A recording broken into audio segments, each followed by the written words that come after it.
Je m'appelle André Melançon. Il y a à peu près un mois, Mohamed m'a invité pour participer à une émission de radio. Je connaissais ni Mohamed, ni l'émission. On m'avait dit que ça se passait à la prison de Bordeaux. Je pense que ça fait 2 heures que je suis ici. J'ai l'impression que ça passait en 5 minutes. Je suis très heureux de cette émission-là parce que ça m'a permis de rencontrer des hommes. Oui, entrez. Bonjour, André. Salut. Devant un homme aussi grand et fort que toi, j'ai envie d'abord de te serrer la main. Faisons connaissance. Parle-nous, André, de ton enfance. D'où viens-tu? Et quel genre d'histoire ta mère ou ta grand-mère te racontait pour nourrir ton imaginaire qui fait de toi aujourd'hui un homme d'image et d'imagination? Je trouve que c'est une très belle question parce que tu as parlé de grand-mère. Moi, je suis né à Rouen, Rouen-Noranda, en 42. Les souvenirs que j'ai de mon enfance, c'est des souvenirs de rire et d'histoire. Contrairement, disons, à mes enfants, j'ai 2 enfants qui ont maintenant 25 ans et 22 ans. Moi, je suis pas un enfant de la télévision. Les miens, comme vous autres, à partir d'1 an, vous avez regardé la télévision. La première fois que j'ai vu la télévision, j'avais 14 ans. Mais je suis un enfant du cinéma. Et j'ai un très beau souvenir. La première fois où je suis allé au cinéma, j'ai 2 frères plus vieux que moi, Serge et Michel, qui ont quelques années plus vieux que moi. Serge et Michel allaient à l'école Saint-Michel de Rouen, où c'était les frères Saint-Viateur, chaque samedi et chaque dimanche, dans la salle de récréation, projetaient un film en 16 mm. Et un samedi midi, mes 2 frères, au dîner, m'ont dit, on t'emmène voir un film. C'était la première fois que j'entendais le mot film. J'avais 4 ans. J'avais aucune idée de ce que c'était. Alors, on s'est rendu à l'école Saint-Michel. Ils m'ont acheté une palette de chocolat. C'était l'automne. Je suis rentré dans cette salle-là, il y avait à peu près 400 enfants, garçons et filles. Et ça criait, le film n'était pas commencé encore. Alors, je me suis assis avec ma palette de chocolat. Et les lumières sont fermées. Et il y a un écran au bout qui s'est allumé, et il y a des numéros qui ont commencé à défiler. Vous savez, quand on commence un film de façon non professionnelle, il y a les numéros qui servent en fait techniquement à assurer la synchronisation du film. Ça, on pourra en parler techniquement si ça vous intéresse. Et tous les enfants de la salle, qui eux autres étaient habitués, moi c'était la première fois, ont commencé à dire les numéros. Au même moment où ils passaient, fait que ça a fait 7, 6, 5, 4, 3, 2, et il n'y a pas de 1. Et là, ce que j'ai entendu, c'est « Oh, oh, oh, oh, oh. » C'est un film de Tarzan. Et je me souviens, j'étais tellement fasciné de voir ce qui se passait. J'avais jamais vu ça. J'avais 4 ans. Et comme c'était une projection, dans une école, il y avait un seul projecteur. Donc, ils sont obligés, c'est un film en 3 bobines, ils ont été obligés, après la première bobine, d'arrêter pour changer la bobine dans le projecteur. Donc, les lumières sont rallumées une demi-heure après. Je me suis rendu compte que j'avais juste développé ma palette de chocolat, mais je l'avais gardée dans mes mains, elle m'avait toute fondue dans les mains. Je m'en étais pas rendu compte. Et je pensais que c'était fini. Mes frères m'ont dit, non, c'est toi, il y a encore 2 autres bobines. Et ça, c'était ma première expérience. Quoi dire d'autre de mon enfance? Bon, tu parlais tantôt de grand-mère. Je sais pas si c'est une intuition, mais effectivement, j'ai vécu avec mon père et ma mère, mais j'ai été beaucoup élevé par ma grand-mère paternelle, qui est une femme qui devait faire 5 pieds 10 et qui devait peser dans les 260 livres. Et c'était une femme qui était très exigeante. C'était une femme qui avait fait l'école dans la colonisation de l'Abitibi dans les années 30. Donc, c'est une femme très vigoureuse et c'est une femme qui racontait des choses.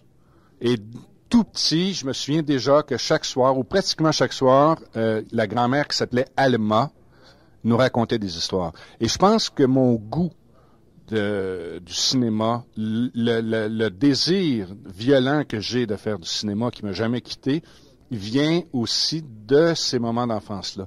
On a toujours notre enfance avec nous autres. Des fois, on peut l'oublier, notre enfance, mais en quelque part, l'enfance peut revenir. J'ai essayé de traiter ça dans Rafale aussi, avec le personnage de Marcel. Notre enfance nous appartient. il faut à certains moments donné reprendre contact avec cette enfance-là.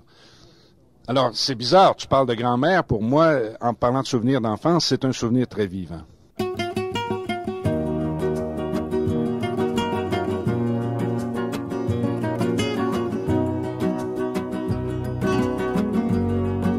OK, André, avant de faire du cinéma, tu as travaillé comme psychoéducateur auprès des jeunes à Boscoville. Les éducateurs ne deviennent pas tous des cinéastes. Les cinéastes n'ont pas tous été éducateurs. Comment tu es arrivé au 7e art? Ouais, moi, André, mon nom c'est Roberto, puis ça me surprend. J'ai pas lu cette question-là, mais j'y suis allé à Boscoville, moi, en 77. Je sais pas si t'étais là à ce moment-là. Non, t'es trop jeune pour moi. Je suis trop jeune pour toi. Bon. Tu vois, moi, j'ai commencé mon cours en 64. Ouais, et j'étais là jusqu'en 69. J'étais 5 ans. Comment c'est arrivé? J'ai commencé à faire du cinéma assez jeune. Comme je disais tantôt, j'ai vu la télévision, j'avais 14 ans. Je connaissais pas la télévision. Bon, je savais que ça existait, mais surtout à Rouen, avant que ça se rende jusque-là. Sauf que le cinéma, à partir de ce fameux samedi après-midi-là du film de Tarzan, tous les samedis, et très souvent, le samedi et le dimanche, je retournais à l'école Saint-Michel voir des films. J'ai grandi assez vite. La mauvaise herbe, je sais pas.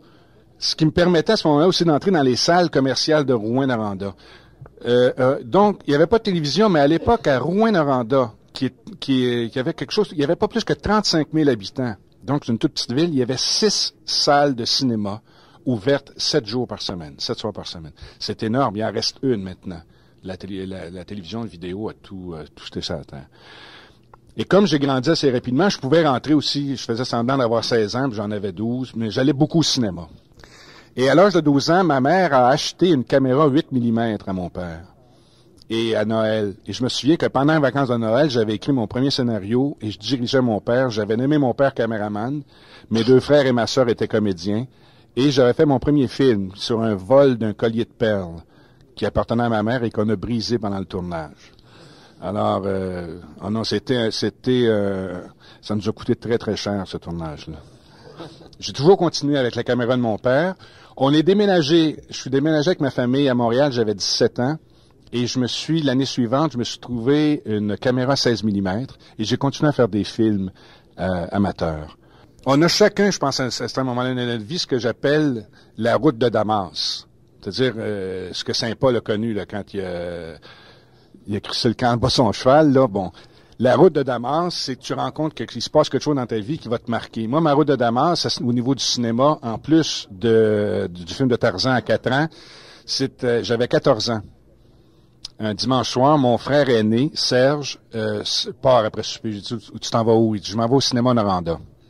C'était à peu près à 2 kilomètres. Bon, mais je demande même pas quel film il y a. Je dis, je vais. Il y a un film, je voulais le voir. Et en s'en allant, je demande, c'est quoi le film? Et il dit, c'est un film de Fellini. Fellini, ça me disait absolument rien. Comment ça s'appelle? Ça s'appelle La Strada. La Strada, c'est la route. Avec qui? Avec Anthony Quinn, avec Julieta Massina, avec John Baystart. Je suis allé voir le film avec mon frère.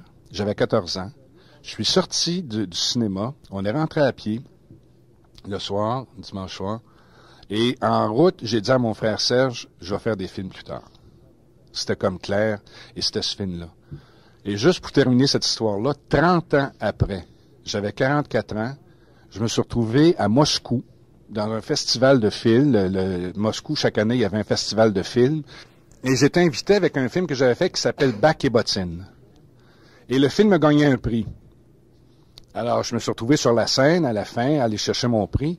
Et Fellini a gagné le grand prix cette année-là avec un film qui s'appelait Intervista. Et il s'est retrouvé assis à peu près à 3 chaises, la mienne, parce qu'il fallait s'asseoir devant le public, on en avait nos prix. Et après, une fois que la cérémonie était terminée, avant qu'on se rende, parce qu'on était invité au Kremlin, c'était tout bon. Je me suis approché de Fellini, puis j'ai dit, je vais vous raconter une histoire. Et je lui ai dit, écoutez, il y a 30 ans, j'avais 14 ans, je suis allé voir un film qui s'appelait La Strada, et en sortant, j'ai décidé de faire des films. Et je me retrouve 30 ans après avec un trophée parce que j'ai fait un film, vous avez votre trophée. Il s'est mis à rire et l'histoire s'est terminée là. Mais pour moi, c'est un beau souvenir. Bon, je fais un grand détour, là. Je passe par Québec pour aller à Saint-Hyacinthe. Mais pourquoi la psychoéducation? C'est un concours de circonstances. C'est-à-dire que j'ai toujours rêvé de faire du cinéma, mais à l'époque, je pensais pas que c'était possible. Il n'y avait pas encore, dans les années 60, il n'y avait pas encore de structure de cinéma. Il y avait l'Office national du film, qui à l'époque était assez fermé. Tout compte fait, je termine mon cours classique à 20 ans et j'hésite entre deux branches. Entre la philosophie, parce que j'avais découvert la philosophie au collège, j'aimais ça beaucoup, et l'architecture. Et je savais pas quoi choisir, puis je sentais pas d'urgence. Alors, je suis parti 1 an en Amérique du Sud, où j'ai vécu 1 an au Pérou, à Lima. Et au retour, c'est à Lima que j'ai travaillé beaucoup avec des jeunes dans la rue. Et au retour, j'ai décidé de continuer à faire ce métier-là, de travailler avec des jeunes dans la rue. Mais il n'y avait pas, là non plus, de structure, ça n'existait pas encore. Les éducateurs, ce qu'on appelle éducateurs dans la rue, il y en avait en France, mais il n'y en avait pas au Québec. Alors, j'ai fait des démarches pour voir comment je pouvais me former. Et finalement, j'ai rencontré Gilles Gendreau, qui était directeur de Boscoville. J'ai visité Boscoville, ça m'a plu. Et à ce moment-là, je suis rentré en psychologie et j'ai fait mon cours. Et ensuite, j'ai travaillé à Boscoville où je faisais des ateliers de théâtre, surtout des ateliers de théâtre et de cinéma avec les gars là-bas. Et à l'âge de 29 ans, j'avais parallèlement à ça toujours continué de faire du cinéma amateur. Et à 29 ans, j'ai décidé de tenter ma chance et d'essayer d'en vivre. Yo te he dicho nos casimos, o diciendo que tal vez sería bueno que probimos maderezo que tal es. Te propongo chirviñaco, si tú tratas tal lugar y alzar la del tabaco, vámonos a trabajar. Te he comprado ollita nueva, pa' saber si me querí. Es cuestión de hacer la prueba, sírvame como perdí. Tu carta inocentera, ya tendrás consolación, que todas las cosas tienen con el tiempo la ocasión. La la la la la la la la la la la la la la. Yo te he dicho nos casimos, o diciendo que tal vez sería bueno que probimos maderezo que tal es. Te propongo sirviñaco, si tú tratas dar lugar y alzar la del tabaco, vámonos a trabajar. Te he comprado ollita nueva, para saber si me querí. Es cuestión de hacer la prueba, sírvame como perdí. André, le fait de passer du cinéma pour enfants à un cinéma pour tous, est-il le fruit du hasard ou ça fait partie d'un plan de carrière? Non, les plans de carrière, j'en ai pas de plan de carrière. J'ai un plan de vie, mais j'ai pas de plan de carrière. Les films pour enfants, ça aussi, c'est un drôle d'accident, parce que je vais t'avouer, quand j'ai commencé à faire du cinéma, c'était des films pour adultes.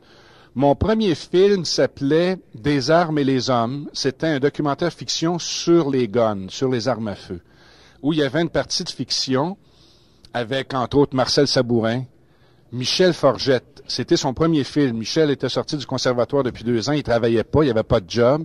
Et c'était le premier film où Michel a joué. Il se faisait tuer là-dedans par Marcel Sabourin. Et donc, j'avais commencé à travailler avec des adultes, avec des comédiens adultes, et je pensais pas au cinéma pour enfants, pas du tout. Je connaissais très peu le cinéma pour enfants. Je connaissais très peu Walt Disney même à l'époque. Après Des armes et les hommes, il y a une série qui démarre à l'Office où il y avait 5 courts-métrages à faire pour enfants.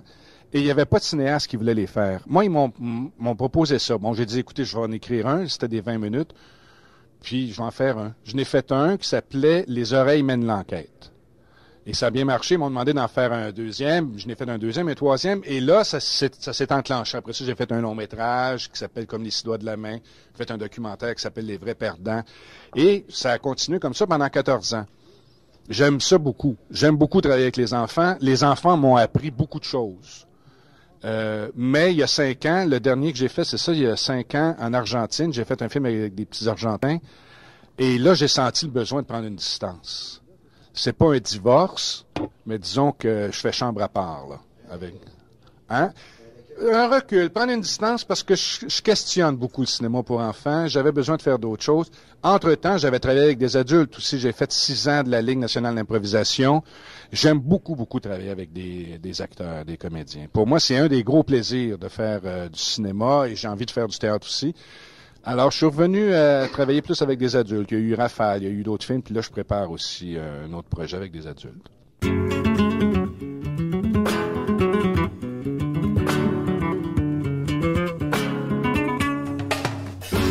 Ça m'arrive, moi, dans des films, de demander à des amis réalisateurs ou réalisatrices de jouer dans mes films. Et effectivement, c'est toujours une tentation, quand tu es réalisateur ou cinéaste, d'arriver sur un plateau comme comédien, puis de dire « Hey, c'est pas comme ça que je ferais ça ». Ouais, ben moi, c'est pas un problème. Et c'est pas parce que je suis plus fin que les autres. C'est juste que la première année que j'ai commencé à travailler dans le cinéma comme réalisateur, dans le film Des armes et les hommes, cette première année-là, où j'avais pas beaucoup d'expérience de réalisateur, cette première année-là, Clément Perron m'a offert un premier rôle dans un film qui s'appelait Taureau.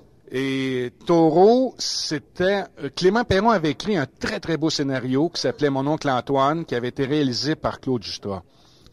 Et Mon oncle Antoine, c'était tiré des souvenirs de Clément. Et Clément Perron, à ce moment-là, il avait, 35-40 ans? 40 ans.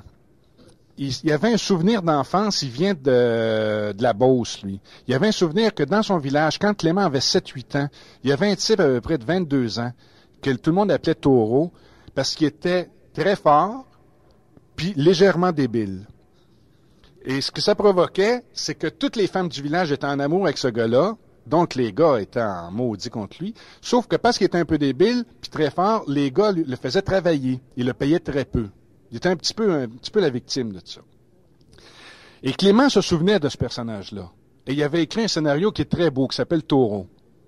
Et il cherchait un comédien, et il n'en trouvait pas, qui avait le gabarit, si tu veux. Et un jour, il me croise, parce que moi, je suis en train de tourner Des armes et les hommes, je suis à l'Office national, lui, il travaille là à temps plein, et je ressemble physiquement au Taureau qu'il a connu quand lui avait 7 ans. Il me dit, est-ce que tu joues? J'ai dit, j'ai déjà joué comme ça au collège, à l'université, mais je suis pas un comédien. Il dit, c'est pas grave, lis le scénario. J'ai lu le scénario et je me suis senti très proche de ce personnage-là. Et Clément me fait faire ce qu'on appelle un screen test, une audition, et j'ai eu le rôle. Ce qui veut dire que quand je suis arrivé sur le plateau comme comédien, j'avais pas une longue expérience de réalisateur. Donc, j'avais pas le réflexe de dire, pourquoi il met sa caméra là? Pourquoi il fait ce mouvement-là? Pourquoi il fait ce cadre-là? Parce que je commençais comme réalisateur. J'ai l'impression que si j'avais eu, par exemple, 10 ans de réalisation dans le corps et de jouer mon premier film, là, j'aurais eu le réflexe. Mais je ne l'ai pas eu. Et à partir de Taureau, j'ai joué dans beaucoup de films. Encore cette année, j'ai joué dans 2 films en Argentine. Et à chaque fois que je suis là comme comédien, j'ai pas ce réflexe-là. Ce que j'ai, par contre, j'aime beaucoup, moi, des fois, aller voir des chums qui tournent des films. D'aller passer une couple d'heures sur un plateau. Un plateau, c'est quelque chose de magique, hein? C'est magnifique. Quand j'y vais, je me ferme la trappe. Tu sais, je suis pas pour aller dire à un réalisatrice ou au réalisateur, c'est pas comme ça que je le fais. Mais là, quand j'y vais, puis je regarde, puis j'observe, là, effectivement, je pense comme un réalisateur. Je me dis, ça c'est le fun, tiens, oups, ça, je ferais ça différemment. Là, j'ai ce réflexe-là de réalisateur. Mais au moment où j'entre sur le plateau comme comédien, c'est un réflexe, je l'ai pas. C'est comme ça.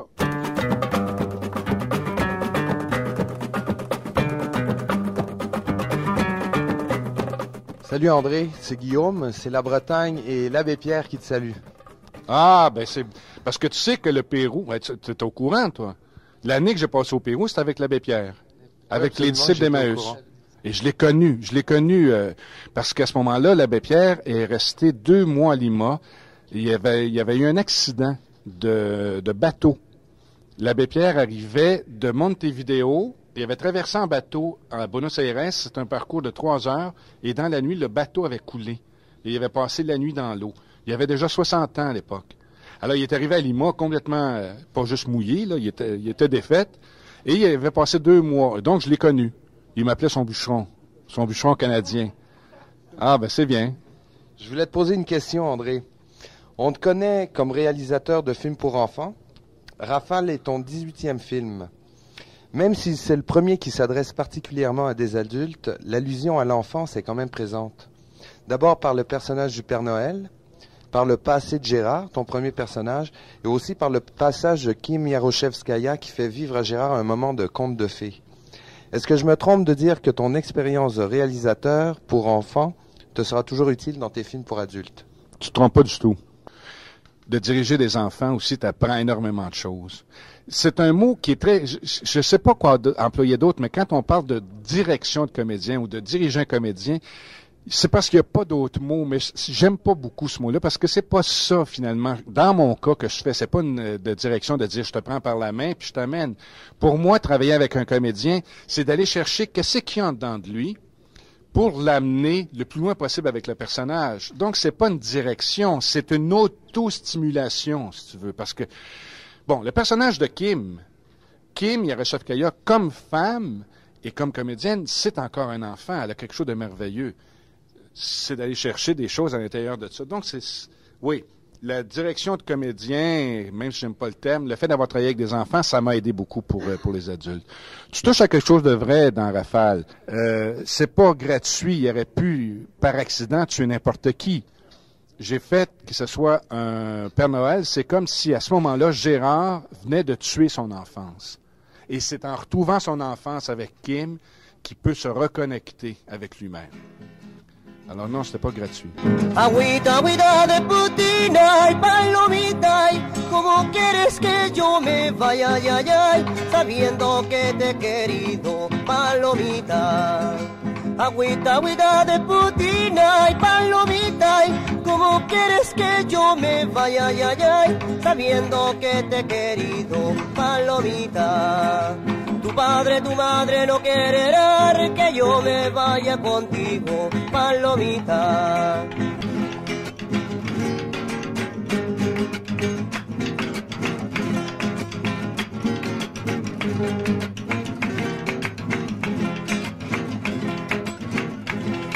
Agüita, agüita de putina y palomita, y ¿cómo quieres que yo me vaya, ay, ay, ay, sabiendo que te he querido, palomita? Ay, mi palomita, linda, que yo me vaya contigo, palomita. Ay, mi palomita, linda, que yo me vaya contigo, palomita. Vous écoutez Souverains Anonymes.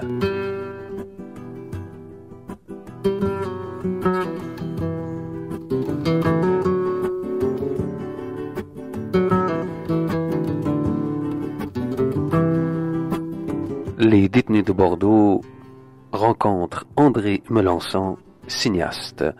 Il y a dans ton film un thème qui retient particulièrement mon attention. C'est celui de l'autonomie.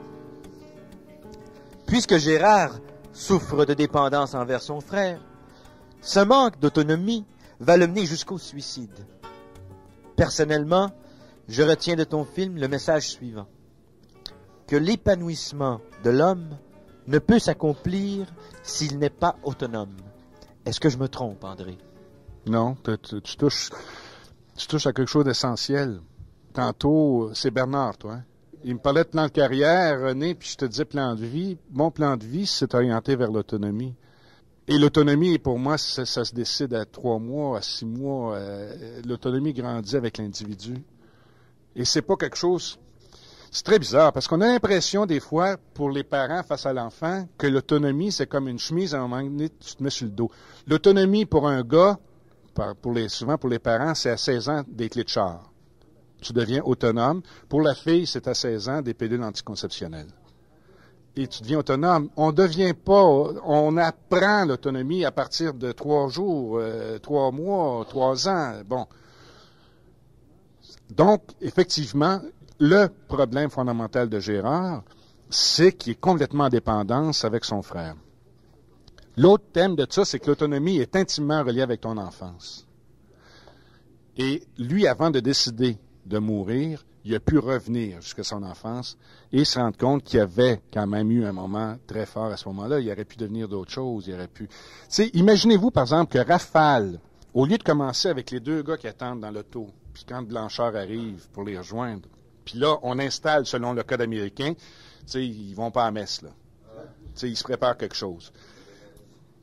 Essayez d'imaginer si le montage de ce film-là avait été différent et que la première image que vous auriez vue, c'est Gérard, en quelque part, le Marcel Leboeuf, qui se souvient et qu'on aurait vu, dès le début du film, Gérard, à 8-9 ans, qui écoute une dame jouer du piano et qui est complètement fasciné par ça. Mettons qu'on ouvre le film avec ça, les spectateurs, 90% des spectateurs auraient dit « Ah, c'est un enfant qui a découvert le piano très jeune, un petit peu comme moi j'ai découvert le cinéma, et qui va peut-être devenir un grand pianiste. » Le fait de le mettre à la fin du film, où on sait que là, il est dans un cul-de-sac, c'est encore plus douloureux parce qu'on sait qu'il y avait des promesses au point de départ, puis il ne pourra pas aller jusque-là. Mais l'autonomie, oui, c'est un thème important. C'est le thème fondamental.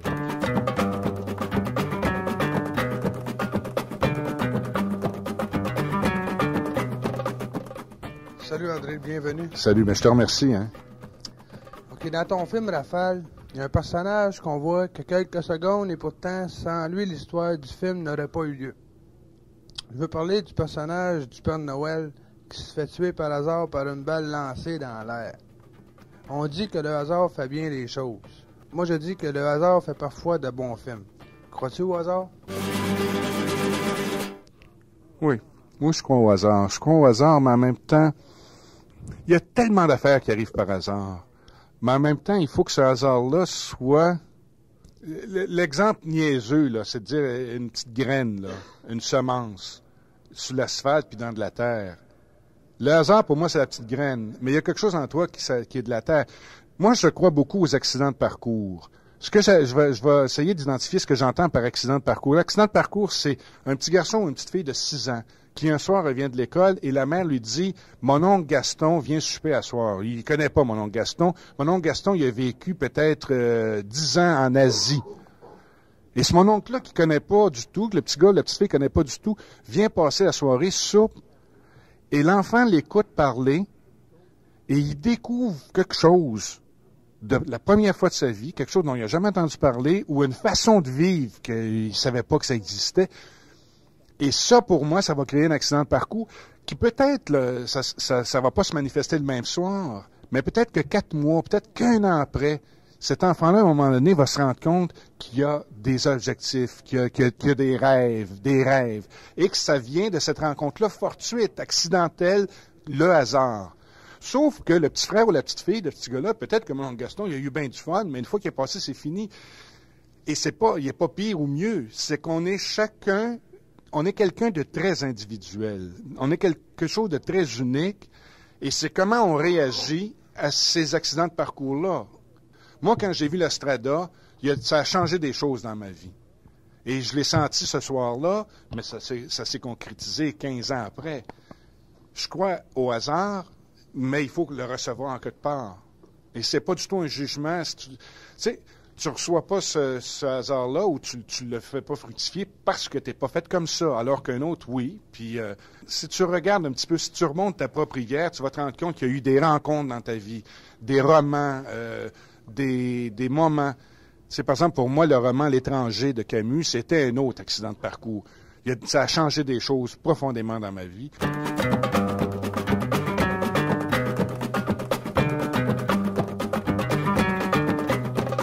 André, le personnage de Trépanier dans ton film me fait penser à un certain Poirier. La seule différence entre le fictif Trépanier et le réel Poirier, c'est que le réel est encore plus hypocrite que le fictif. Je ne veux pas savoir si vous vous êtes inspiré du vrai Claude Poirier pour construire le personnage de Trépanier, mais ce que je retiens de ton film, c'est que les salauds comme Trépanier s'en sortent toujours plus gagnants que les honnêtes comme Gérard. Bon, je vais d'abord commencer par te dire, c'est le personnage de Trépanier que j'ai surtout travaillé avec Denis Bouchard, parce que c'est Denis qui l'interprétait. On n'a pas pris un modèle en particulier. On a pris une attitude. OK? C'est plus une attitude, je pense. C'est pas nécessairement non plus un procès, mais on essaie de faire réfléchir sur ces choses-là. Moi, j'ai été très surpris, par exemple, quand j'ai accompagné le Rafale en France, puis je l'ai accompagné en Argentine, et les gens réagissaient face à Trépanier de la même façon. La putasserie, elle n'a pas de frontières. Il y a des soirs où ce gars-là pourra pas se regarder dans un miroir. Et là, j'espère juste que ça va déclencher quelque chose. Pour moi, il n'y a jamais... La seule chose définitive dans la vie, c'est sa propre mort. Même la mort des autres. Même si la mort des autres nous bouscule, nous torture, nous fait mal, la seule chose définitive dans la vie d'un être humain, c'est sa propre mort. Et je laisserai toujours une chance au coureur. Ce qui m'empêche pas, à un certain moment donné, de dire c'est inacceptable ce qu'il fait. Sauf qu'il y a peut-être, s'il garde toujours le lien avec son enfance aussi. Je reviens souvent à ce thème-là parce que c'est fondamental pour moi. C'est important pour toi, l'enfance aussi. Hein. Je crois que... C'est là que ça part de tout part de là. On perd la mémoire vite en maudit de notre enfance, alors on voit l'enfance comme un passage, s'il peut devenir vieux. C'est pas ça pour moi. Si tu apprends à vivre à 2 ans, à 4 ans, à 6 ans, très très jeune, tu apprends à dire tes émotions, par exemple. Il y a des choses très bizarres dans l'éducation des enfants, et indépendamment des civilisations, des sociétés. C'est souvent les mêmes personnes, le père, la mère, les professeurs, souvent les mêmes personnes qui apprennent à un enfant à parler, donc à dire ses émotions, qui, quelques années après, lui apprennent à se taire. Dis pas ça. Non, mais c'est vrai. On apprend à des enfants à dire leurs émotions, et 3-4 années après, quand on se sent, nous autres, en danger, on dit « Hey, dis pas ça ». Il y avait toutes sortes d'expressions dans le temps. Quand moi, j'ai été élevé catholiquement, on disait « Tu fais de la peine au petit Jésus ». Bon, maintenant, on dit plus ça. C'est « Tu fais de la peine à maman » ou « Tu vas faire mourir maman » ou... Alors, on apprend à des enfants à dire leurs émotions pour après ça, quand ça devient trop hot, à dire ça se dit pas. C'est une perte d'autonomie de ne pas pouvoir dire ce qu'on pense réellement.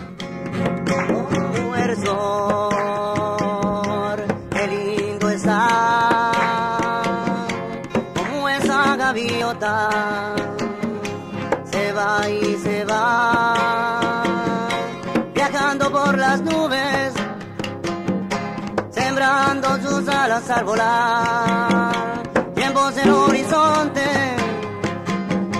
donde te espero un nuevo caminar.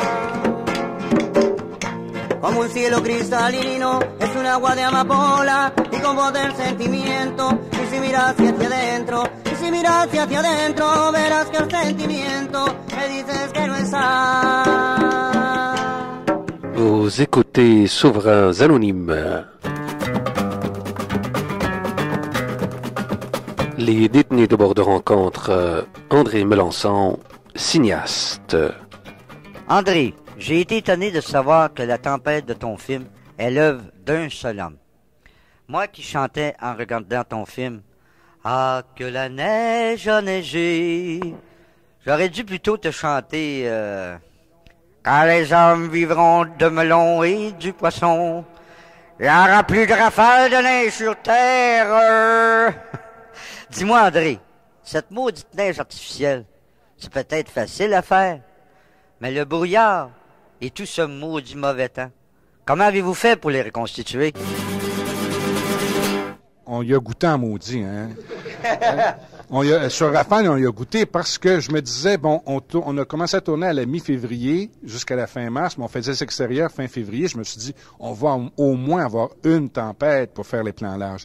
Il n'y a pas eu de tempête cet hiver-là.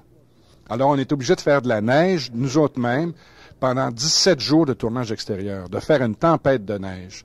Avec les canons à neige qu'ils utilisent dans les côtes de ski, là, des canons à neige, 4 hélices d'avion, puis 5 canons à fumer.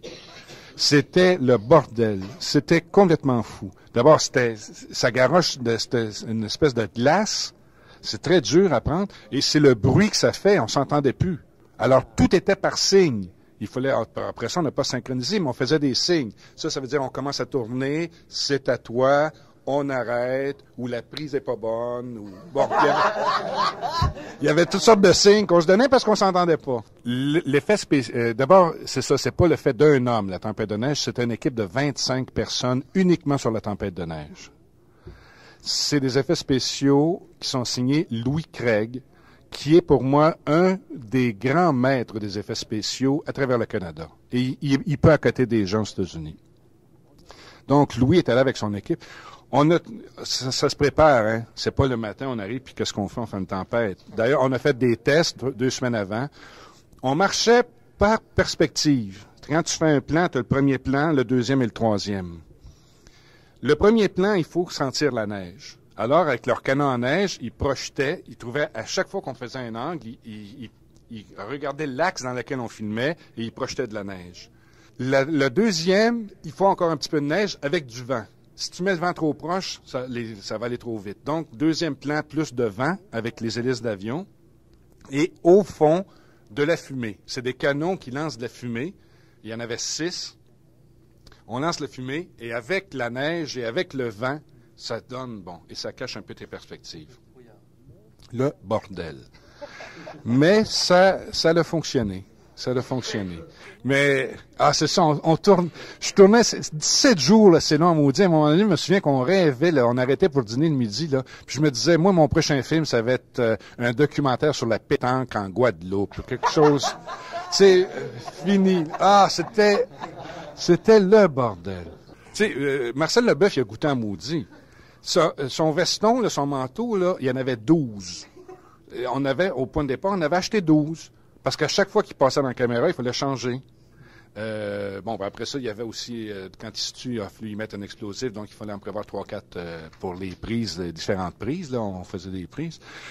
Mais il y a goûté, Marcel. Il y a goûté beaucoup.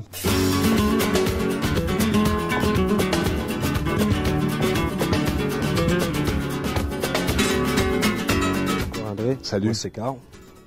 Ton film Rafale, je trouve qu'il s'adresse plus à la jeunesse, pour ne pas dire à moi. Je suis jeune et par moments, je me suis identifié à Gérard, ton premier personnage. Non pas que je manque d'autonomie comme lui, mais j'ai déjà vécu comme lui des moments de désarroi et d'angoisse. Je trouve que beaucoup d'adultes de la génération lyrique, qu'on les appelle, sont lâches parce qu'ils monopolisent les jobs, lâches parce qu'ils sont égoïstes et individualistes, lâches parce qu'ils manquent de compréhension pour les jeunes. Bordeaux est peuplé de ces jeunes, en 18 et 25 ans, qui font les manchettes à leur entrée et par contre, à leur sortie de Bordeaux, sont complètement ignorés de la communauté et parfois même de leurs propres parents. C'était juste une réflexion personnelle que ton film m'a inspiré. Ben, je te remercie parce que tu touches à quelque chose d'important. Hein? Tantôt, on parlait de la relation parent-enfant où je sens qu'il y a souvent de la peur.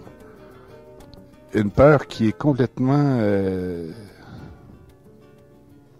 J'arrive pas à expliquer pourquoi très souvent les parents ont peur de leurs propres enfants. Très souvent, peur de leur faire qu'ils disent des choses ou qui. Et cette peur-là, toute proportion gardée, tu retrouves très souvent cette peur-là de la part d'une collectivité face à des individus.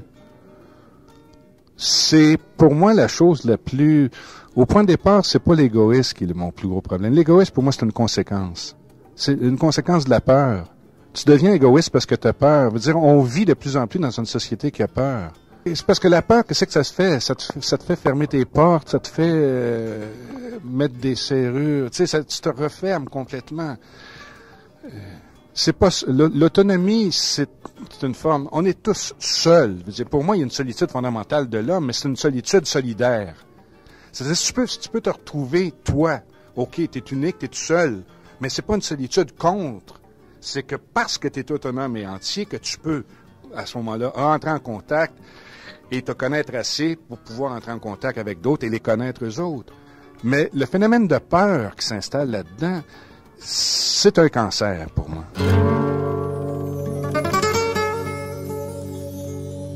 Et je me rends compte que cette peur-là grossit, puis je suis pas sûr que les gars qui font mon métier, puis je me mets là-dedans aussi, je suis pas sûr si on n'aide pas des fois à jouer avec le phénomène de la peur, parce que ça peut être marchandable aussi. Ça peut être payant à faire des trucs comme ça. Moi, j'essaie de faire des réflexions là-dessus. Tu fais pas un film. Un film, c'est pas une thèse d'université. Tu racontes une histoire, mais à l'intérieur de l'histoire, j'essaye, le plus souvent possible, de provoquer des réflexions. Pas de façon intellectuelle, là, se casser la nénette, parce qu'on réfléchit beaucoup plus avec le ventre, finalement, qu'avec la tête.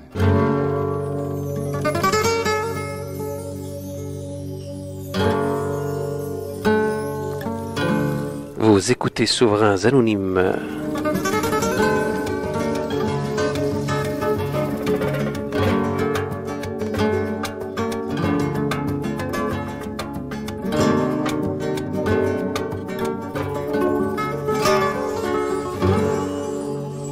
et Arnaud Saint-Just, un souverain, un poète. Système.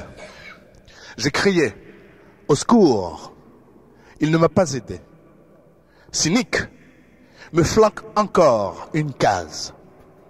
Si je pouvais, me boucher les oreilles pour que, sardonique, son rire ne m'écrase les tympans. J'ai les poignets enrobés de métal, du béton tout autour de la tête. Quand j'ouvre ma fenêtre, c'est pour y tirer l'espace. Je ne peux ouvrir ma porte et prolonger mon souffle. Mais dites-moi si dois-je porter l'uniforme, spécifier l'existence. Un village sans musique est un endroit mort, dit-on. No volveré, no volveré, no volveré. No quiere recordar, no quiere recordar. Vuelve, no volveré, no volveré, no volveré. No quiere recordar, no quiere recordar. No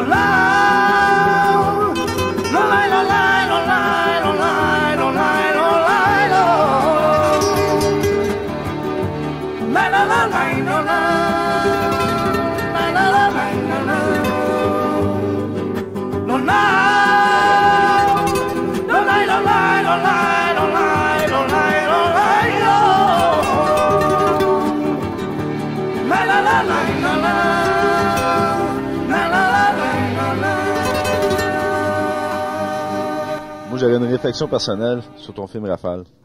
Je trouve qu'il a le mérite de dévoiler le pouvoir des médias et leur capacité d'exploiter la misère et la faiblesse humaine pour satisfaire le besoin vicieux de l'homme de dominer l'homme. Le personnage du journaliste dans ton film illustre bien la putasserie et la saloperie que représentent bien des journalistes de chez nous. Nous en sommes souvent victimes et je vais me faire le plaisir de citer un nom, celui de Solange Harvey, courrier du cœur du Journal de Montréal. Cette madame nous a déjà traités, nous les détenus de Bordeaux, des têtes sans cervelle, dans une de ses chroniques. Et crois-moi André, nous ne sommes pas tous faibles de personnalité. Bien souvent, c'est l'amour excessif de la liberté et de l'autonomie qui nous amène ici à Bordeaux. Encore une fois, André, bravo d'avoir planté ces connards qui n'ont aucun sens de respect de la dignité humaine.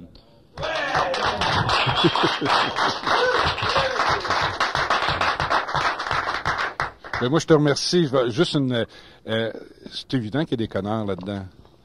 Je veux juste dire que, en tout cas, moi, pourquoi je continue à faire des films, c'est pas nécessairement pour les planter. C'est pas mon intention. Pour leur brasser à la cage, oui. Puis brasser à la cage à beaucoup de monde, parce que ça marche pas pour moi en noir et blanc. Les cons d'un bord, tu sais, on voyage souvent nous autres mêmes d'un bord à l'autre. On essaye d'être le plus cohérent possible et on essaye d'aller au bout de nos propres convictions. Il y a beaucoup de gens qui réussissent à tenir ça, indépendamment du milieu où ils sont, indépendamment de la job qu'ils font. Dans le milieu des médias, effectivement, la tentation est très, très grande parce qu'il y a une demande très forte. Toutes ce que vous avez maintenant, là,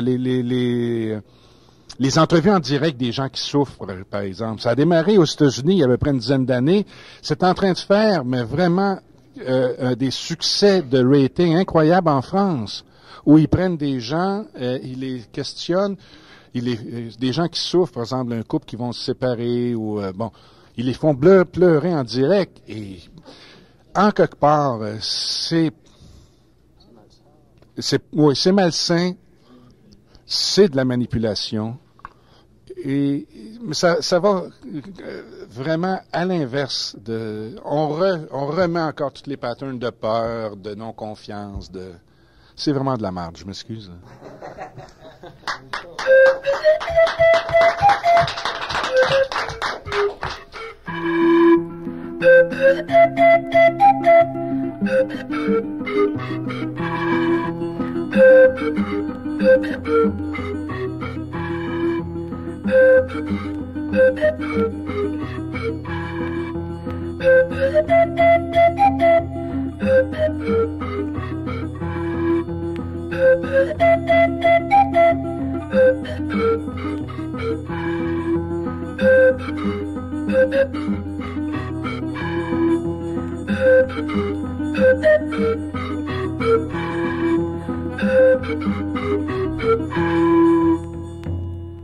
Alegría, alegría. André, depuis quelques années, tu voyages beaucoup en Argentine.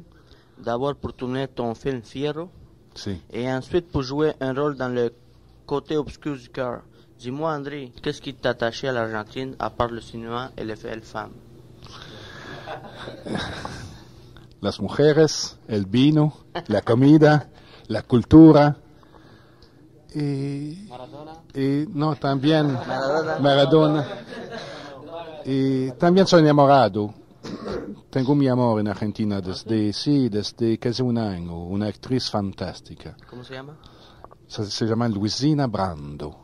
L'Argentine, la première fois que je suis allé, c'était au mois d'avril, il y a 6 ans. Ça va faire 6 ans, là, le mois prochain. Ce mois-ci. Et c'était un coup de foudre. J'en avais vu des pays, là, j'ai voyagé un petit peu, c'était un coup de foudre. Et pour le tournage de Fierro, je suis retourné en tout 6 fois. Et ensuite, j'ai continué d'y retourner parce que j'ai joué cette année dans 2 films. El lado oscuro del corazón et un autre film argentin. Alors, sur une période de 6 ans, je suis allé 12 fois.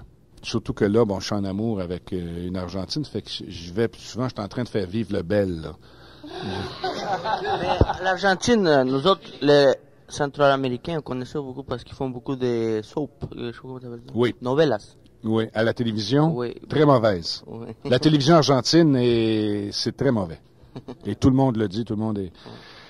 Et il y a une espèce de... Je dirais pas une animosité ou hostilité, mais il y a quelque chose, les Argentins, par exemple, avec les Chiliens.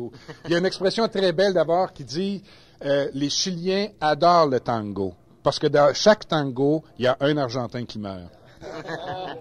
OK. Et maintenant, je vais te présenter un de mes confrères qui n'est pas guatémaltèque ni argentin, mais il est bien chilien. Il va te jouer un morceau de musique andine qui vient des montagnes des Andes.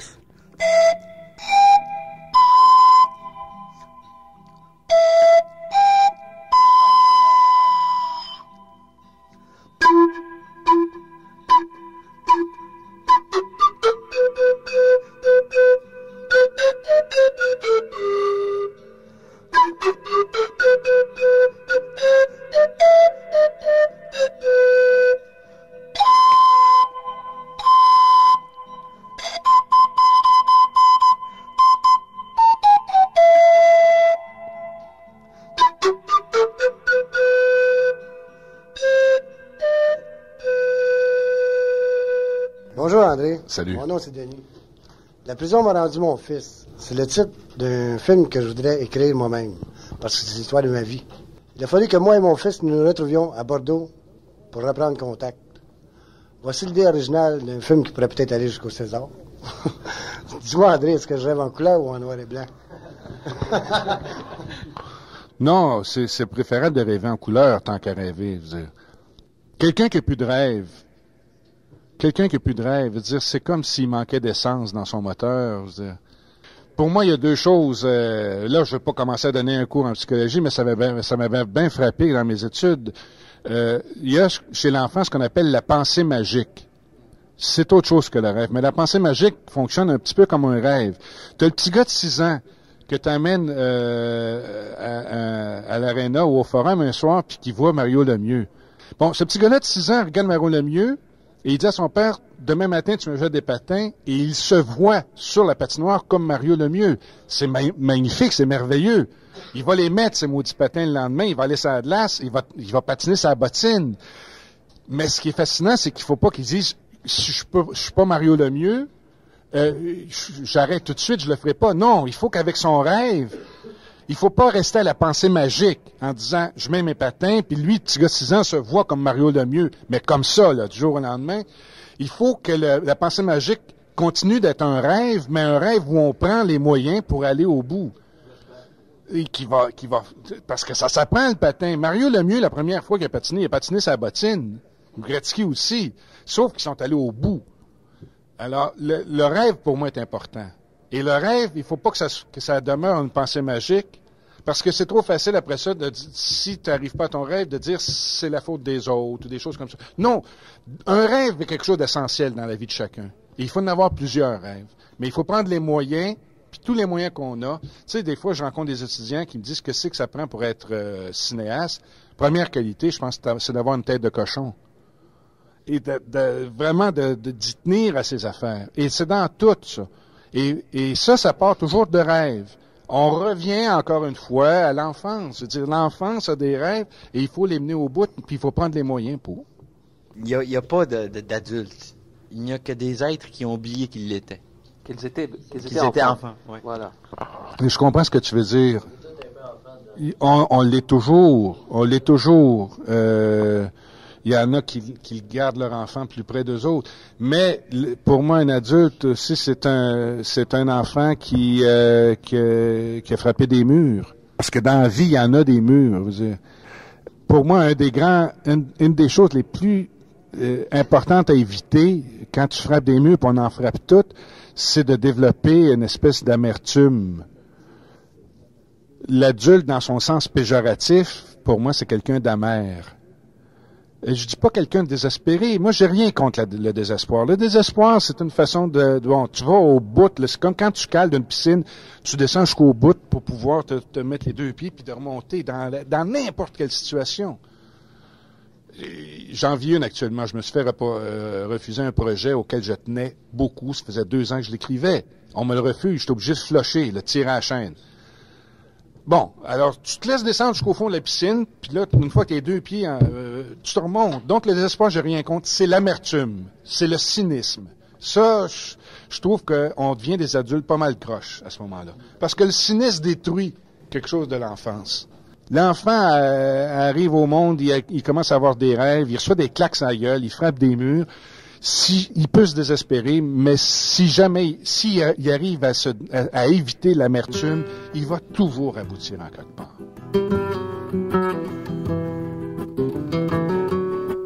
Il est cinéaste, il est aussi acteur, il est le réalisateur du film Rafale.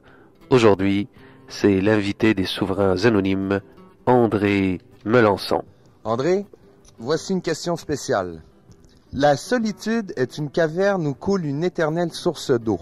Si tu étais dans cette caverne, quel genre de film aimerais-tu voir pour réduire le poids de ta solitude?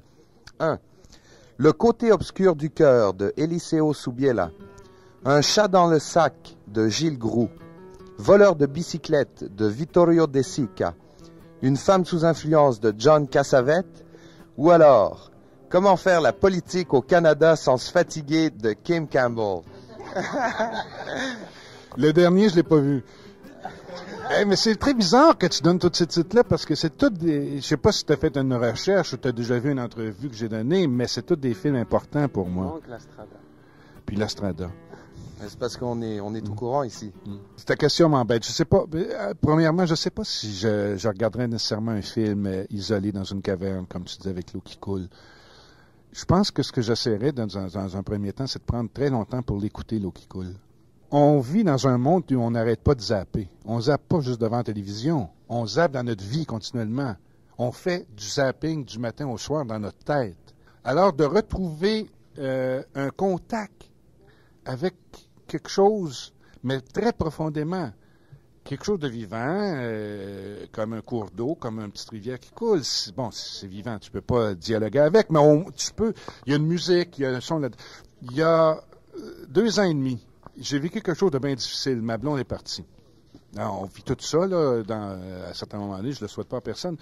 Puis je me suis retrouvé, je me fais inviter au Japon. Je n'étais jamais allé en Asie, avec Rafale. 1 semaine, puis après ça, moi, je dis, je prends 2 semaines pour au moins visiter un petit peu. Je suis pas croyant. Donc, j'allais pas dans une démarche religieuse. Mais ce que j'ai découvert, par contre, j'ai passé beaucoup de temps dans les monastères, dans les sanctuaires. Il y a une expression chinoise qui dit s'asseoir dans un parc et de regarder pousser les pierres. Et ce que j'ai senti, c'est que ce que j'avais pas eu le temps de faire à Montréal depuis des années, c'était justement de m'asseoir, puis de regarder, puis d'écouter, puis de me regrander. Je sais pas si tu comprends le thème, là. De regarder pousser les pierres, d'écouter des choses, de me remettre c'est juste il y avait une expression d'un film de Bergman qui disait « put myself together ». Ici, ce serait de se rapailler ensemble. On est tous comme explosés, éclatés. On est partout, on zappe. Bon. Oui, ou des fois, on n'est pas là. On n'est pas là. Tu es avec une femme que tu adores, puis tu vas souper avec elle, puis pendant une demi-heure sur 2 heures, tu ne seras pas là. Tu vas être ce que tu as fait dans ta journée, ce que tu vas faire demain. Il y a en quelque part, c'est dommage. Donc, ça pour dire que la première chose, j'écouterais la rivière. Peut-être qu'après ça, je lirais. J'aime beaucoup lire. Je lirais peut-être un livre.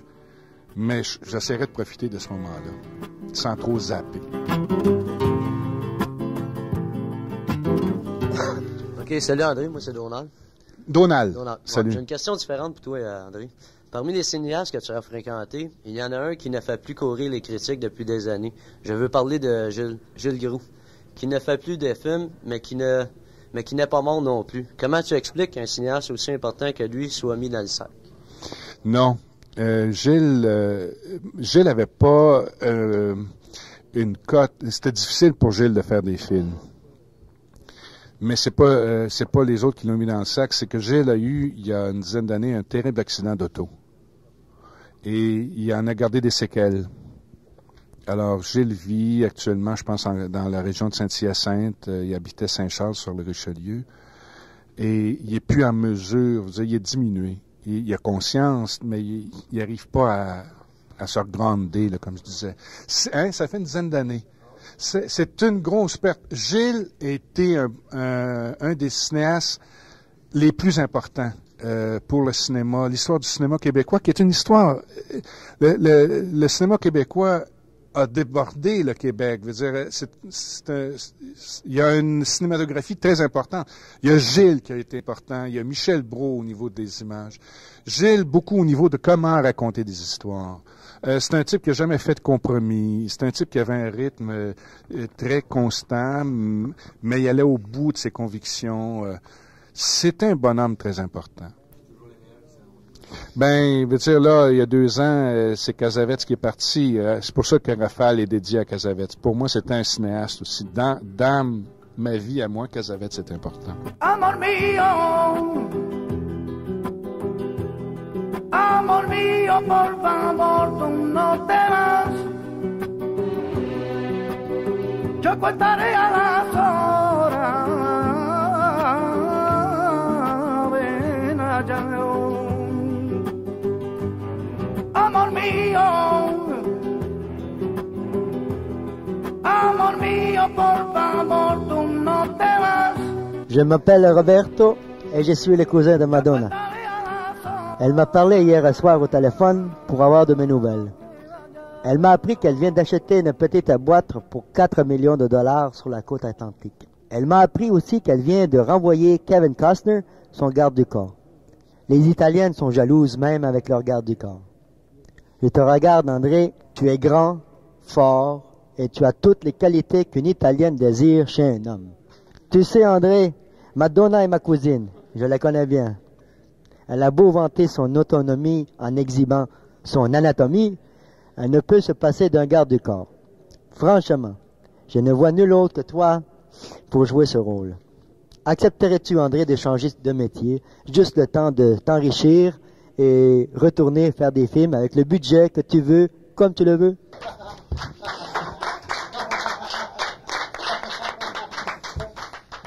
Mais moi, t'avoue une chose, si j'acceptais d'être garde du corps de Madonna, ce serait pas pour le salaire.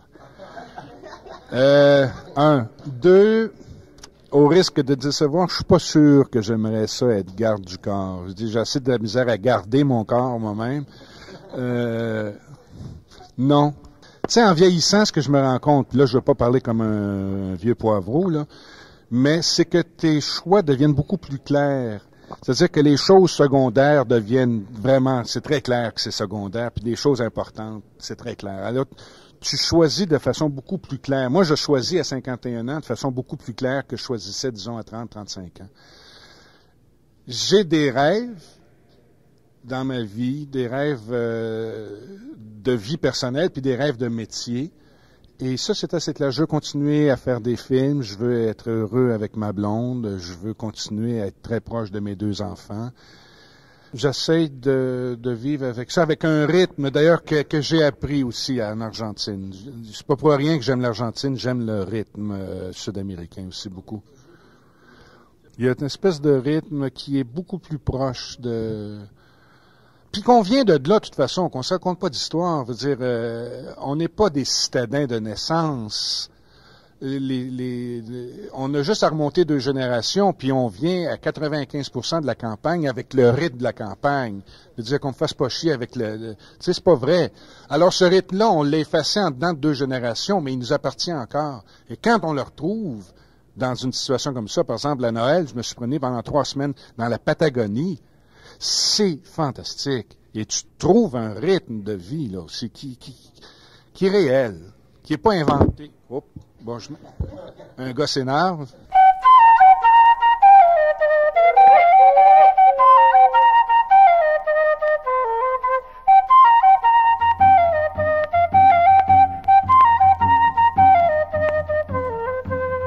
Ok, André, c'est encore Daniel. André, est-ce qu'un cinéaste voit nécessairement plus de films que les autres? Est-ce qu'il les regarde de la même façon que moi? C'est-à-dire avec une main trempée dans le popcorn, l'autre main autour de la tête de ma blonde, une paille pour vider mon Sprite et l'esprit complètement emporté par les yeux de Vanessa Paradis sur l'écran. En tout cas, j'espère juste que tu ne te trompes pas de main, parce que ta blonde doit avoir du beurre dans les cheveux.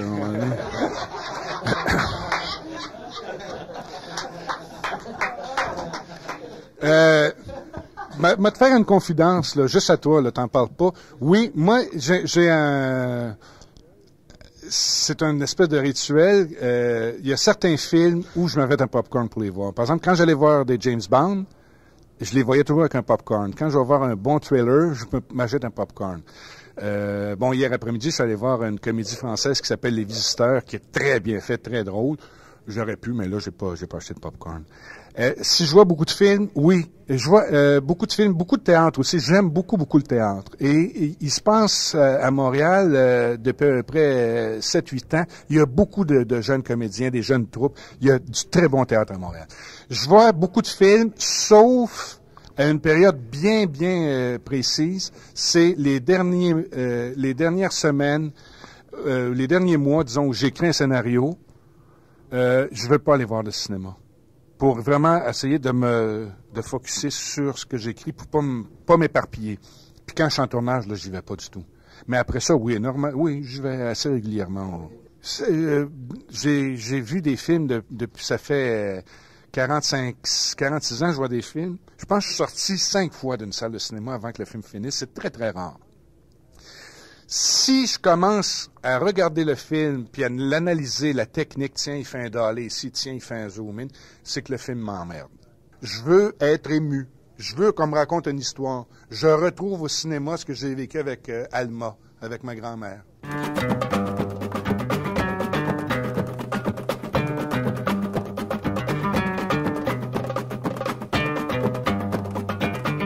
Moi, les gens s'étonnent beaucoup quand je dis, pour écrire un bon long-métrage, c'est 1 an.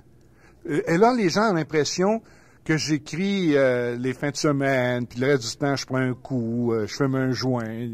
Non, c'est chaque jour, t'écris, tu fais une première version, tu la fais lire, les gens te donnent des comebacks, tu réécris. Le film que je voulais faire, je suis rendu à ma 6e version.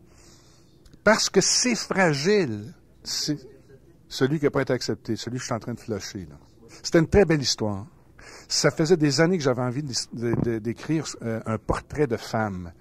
Je trouve qu'au cinéma, il n'y a pas beaucoup de personnages de femmes. Et le plus souvent, les personnages de femmes sont montrés par des hommes.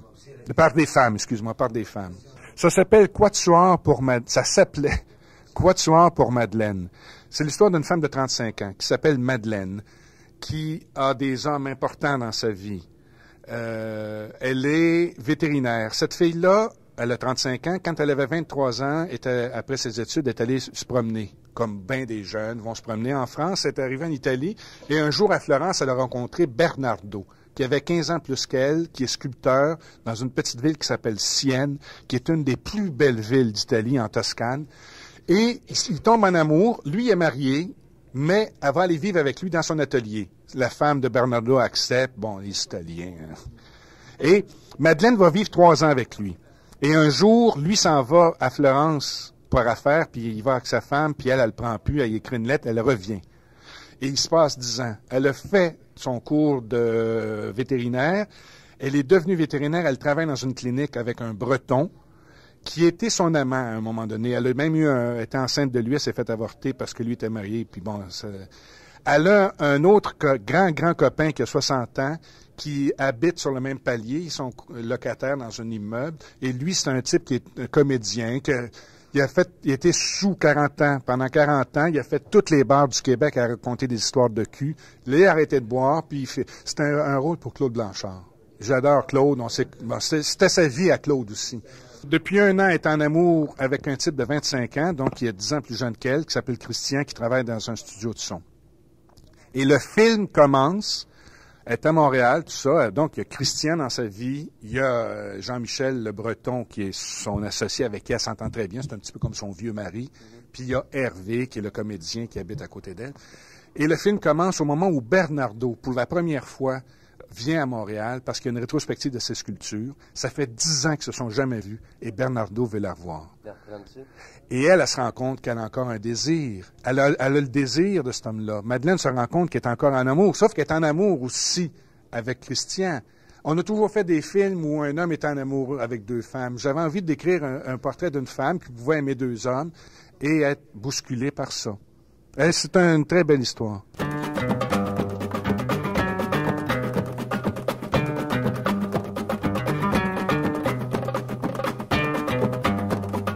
J'aimerais savoir comment t'as aimé diriger mon petit cousin dans la guerre des Tucs. Il s'appelle Luc Boucher. Ah oui! Ouais, oui! Son père, c'est le frère de ma mère. Le petit vert, là. Ouais. Il avait peut-être 7-8 ans à ce temps-là. Luc, non, il avait 10 ans. 10 ans, OK. Ouais. Ça, c'est une belle histoire, là, si vous permettez 2 secondes. La guerre des Tucs, on cherchait 18 enfants. On en a vu 3000.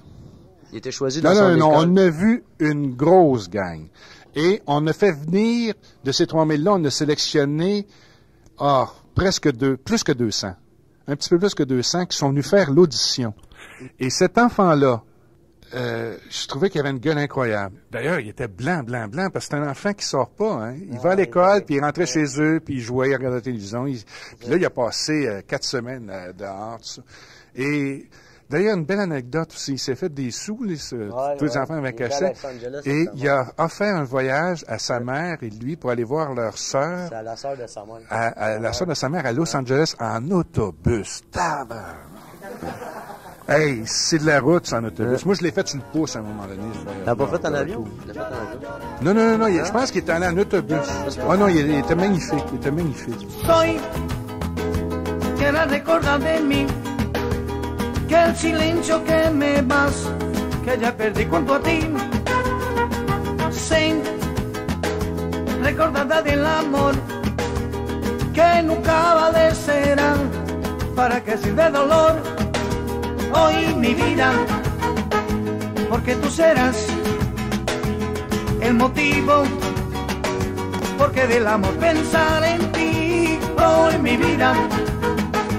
Hágale con Dios estás, que me vas perdiendo amor, que la vida que se hace en un nuestro del pensar, no olvidar, que la vida que el recuerdo de a su amor nunca más.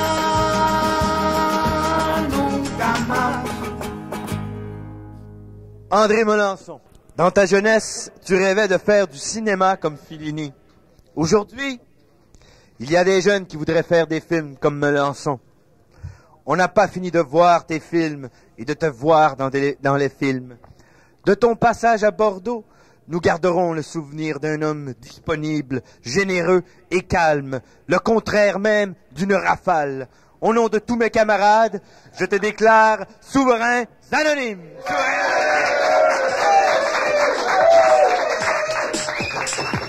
André, mon nom est René. Tu es fort, tu es grand. Salut André, mon nom est Eric Orlando. Tu devrais aller voir les femmes au Guatemala qui sont plus belles que les Argentines. Salut André, je m'appelle Eric. que je te vois à travers le bleu de mes lunettes bleues. Bonjour André, j'ai peut-être un bon scénario à te présenter. Salut André, je m'appelle Sylvain. Salut André, moi c'est Donald. Comment t'as aimé me diriger mon petit cousin Luc dans ton film La guerre des tucs? Bonjour André, je m'appelle Juan, je suis un Chilien. Salut André, mon nom est David. Merci d'être venu nous visiter parce qu'ici c'est pas la joie. Salut André, mon nom est Carl. Dans ton film, il n'y avait pas de noir. Moi, j'en suis un et j'aimerais bien être dans ton film. Je m'appelle Marc, j'ai les yeux bleus, je suis blanc. Si tu veux du café crème, tu viens nous voir. Salut André, c'est Guillaume et la Bretagne qui te salue. Mon cher André, au nom de tous, je te souhaite la bienvenue de la part de Daniel et mes copains. Salut André, bienvenue aux Souverains Anonymes. Ici, c'est Yvon Raymond qui te parle, puis te souhaite la bienvenue. Salut André, bienvenue aux Souverains Anonymes. Moi, c'est Claude. Et mon nom c'est Michel, je te souhaite la bienvenue parmi nous. Salut André le cinéaste, c'est Pierre, bienvenue aux Souverains Anonymes. Bonjour André, le grand réalisateur... Prise 2. Bonjour André, le grand réalisateur. Mon nom est Roberto et je te souhaite la bienvenue aux Souverains Anonymes. Infiniment merci André Melançon d'être venu rencontrer les Souverains Anonymes, les détenus de Bordeaux. Cette émission a été réalisée avec la participation musicale des Gypsy Kings et de Juan Carlos, un souverain, accompagné aux percussions de Mario Boivin. Souverains Anonymes, une émission de Mohamed Lotfi. Nous souverains anonymes, nous assumons tous nos peines, noir et blanc dans le même système, derrière des murs, café crème.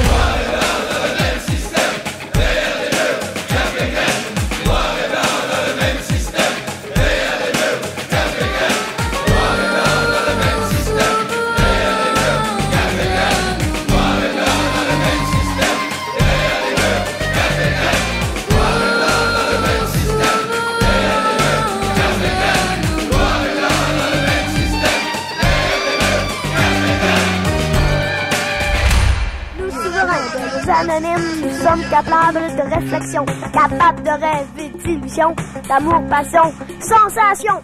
Nous souverains anonymes, de respect tous, nous sommes médits. Le passé passe, mettons-en l'espoir, bien plus sien ne sera plus pareil. Un chat, un chien, un autobus, moto, auto, terminus. Noir et blanc dans le même système, derrière des murs, café crème. Noir et blanc dans le même système, derrière des murs, café crème. Noir et blanc dans le même système, derrière des murs, café crème. Noir et blanc dans le même système, derrière des murs, café crème. Noir et blanc dans le même système, derrière des murs, café crème. Je m'appelle André Melançon. Il y a à peu près un mois, Mohamed m'a invité pour participer à une émission de radio. Je connaissais ni Mohamed, ni l'émission. On m'avait dit que ça se passait à la prison de Bordeaux. Je pense que ça fait 2 heures que je suis ici. J'ai l'impression que ça passe en 5 minutes. Je suis très heureux de cette émission-là parce que ça m'a permis de rencontrer des hommes.